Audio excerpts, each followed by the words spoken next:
সংবিধানের পঞ্চদশ সংশোধনীর হাইকোর্টের রায়ের বিরুদ্ধে আপিলের চূড়ান্ত শুনানি হবে ত্রয়োদশ জাতীয় নির্বাচনের পর। এজন্য ২০২৬ সালের ৫ই মার্চ দিন ধার্য করেছেন আদালত। প্রধান বিচারপতি বলেন, এই রায় নিয়ে কোনো পক্ষকে প্রশ্ন তোলার সুযোগ দিতে চান না তিনি।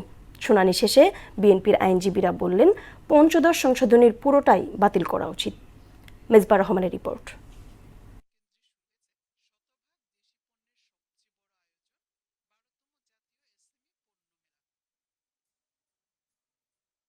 সরকার ব্যবস্থা বাতিল হয়ে যায়। এর ১.৫ মাস পর ৩০ জুন সংবিধানের পঞ্চদশ সংশোধনীর মাধ্যমে তত্ত্বাবধায়ক সরকার ব্যবস্থা বিলুপ্ত করে তৎকালীন আওয়ামী লীগ সরকার।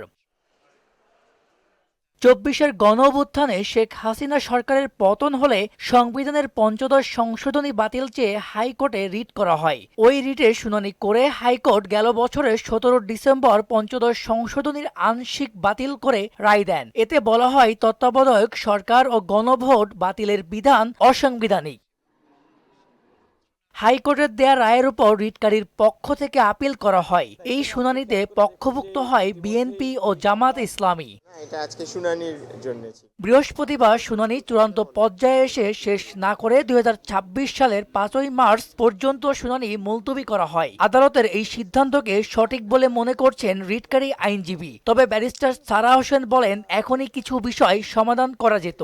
আরো বিভিন্ন রায়গুলো পর্যালোচনা করে দেখেছি যে পঞ্চদশ সংশোধনী বাতিল হলেও সুপ্রিম জুডিশিয়াল কাউন্সিল থাকবে।